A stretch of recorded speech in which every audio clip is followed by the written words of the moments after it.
You sit at the table, and when they pay again without asking, something in you goes quiet. At first, it feels like relief, like pressure disappearing from your chest, like someone finally carrying what you couldn't. You tell yourself this is what you wanted: someone stable, someone generous, someone who removes stress instead of adding to it.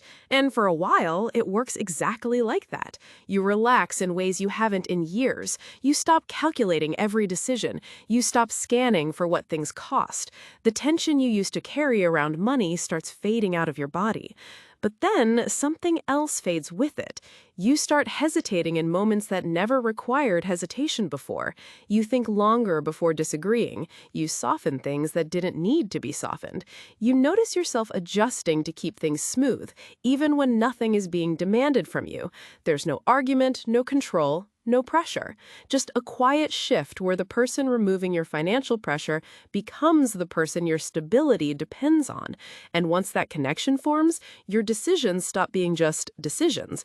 They pass through something else first, a filter you didn't have before, a filter that asks what this might cost you if it creates friction, not money, position.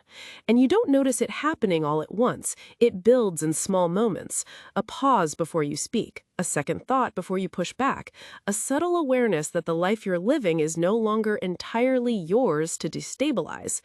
This shift doesn't start in the relationship. It starts long before it, in how you learn to associate money with safety.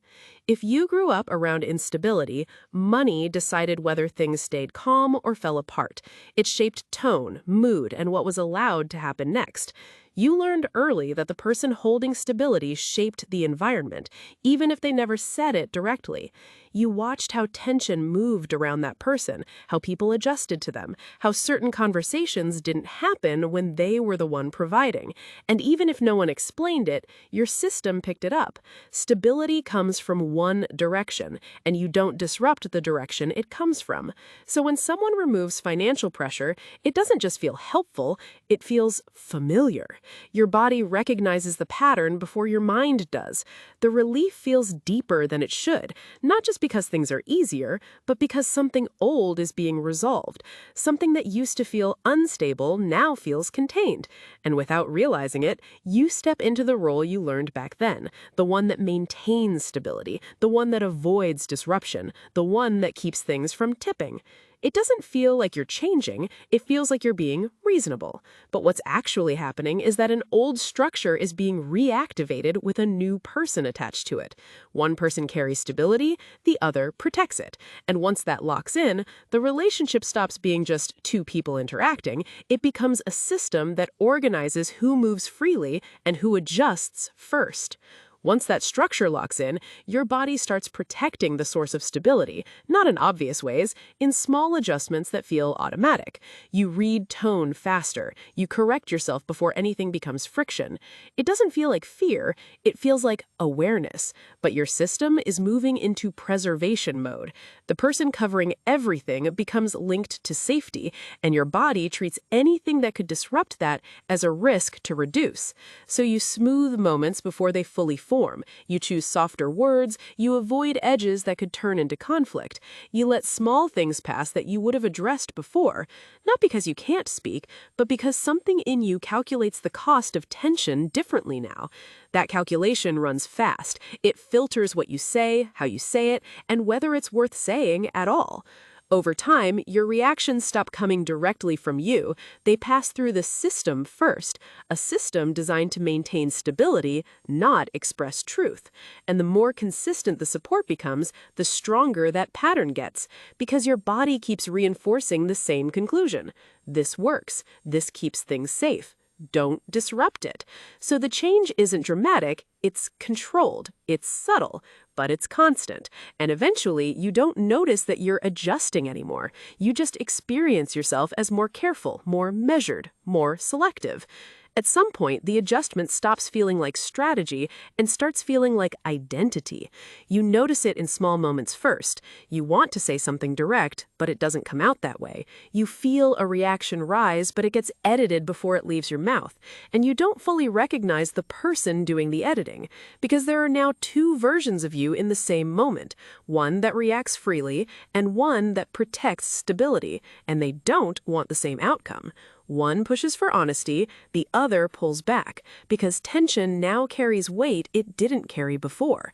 And the longer you stay in the structure, the more that second version takes over. Not because it's stronger, but because it feels safer. It keeps things smooth, it avoids disruption, it protects the environment you depend on. So you start choosing it more often without noticing the trade.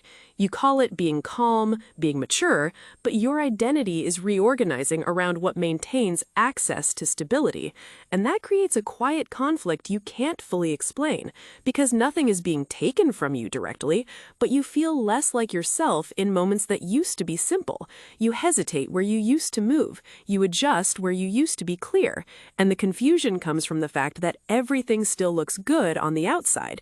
You're supported, you're secure, but internally, something doesn't line up, because the version of you from before is still there, and it's starting to notice it no longer moves first. What's happening follows a clear structure once you can see it. The person who removes financial pressure becomes the center of stability. Everything organizes around that role. Decisions feel heavier when they affect that person. Disagreement carries more weight. Over time, your behavior aligns with that structure without needing instruction. Access creates dependency. Expectation forms inside you. You anticipate what keeps things smooth and move there automatically. You reduce friction before it appears. You regulate your tone, your timing, and your reactions to protect stability. And every time things stay calm, your system reads it as confirmation. This is working. This is safe. Keep doing this. So the pattern deepens, not through pressure, but through repetition. And none of this requires the other person to control anything. The structure handles it. Because once financial support becomes central, the relationship organizes itself around protecting that position. Over time, your range starts shrinking without you noticing it, not in obvious ways, but in what you allow yourself to do, say, and consider. You stop bringing up certain topics. You avoid directions that could create instability. Your reactions get narrower. Your decisions get safer. Your voice gets more controlled. The parts of you that used to push or question don't disappear, they just stop being used. And the more stable everything becomes, the more locked that pattern gets. Because now there's more to protect, more to lose. So your system doubles down. You predict tension and move around it. You filter things before they fully form. And eventually, you don't experience it as restriction, you experience it as who you are now. But the shift shows up in one place you can't ignore. You feel less free in moments that used to be simple. Not trapped, just limited in ways that don't have a clear cause. And that's the narrowing. When your behavior organizes around preserving stability instead of expressing yourself, your world gets smaller without anything around you changing. And eventually, you reach a moment that should be simple, but it isn't anymore. You're about to say something honest, and it stops halfway. Not because you're unsure, but because something in you pauses to check what it might shift. And in that pause, you feel the weight of everything that depends on staying the same. The support, the stability, the structure around you. And you realize the change didn't happen in one decision. It happened in all the small ones you didn't notice. The ones where you chose smooth over friction, stability over disruption, protection over expression. And now, the version of you from before is still there, but it no longer moves first. It waits. And the longer it waits, the less certain it becomes. Because the system rewards consistency, not change. It rewards keeping things exactly as they are. So the question stops being whether you're being taken care of. It becomes what that care has slowly reorganized inside you. And whether the part of you that learned to adjust can still recognize the part of you that didn't need to.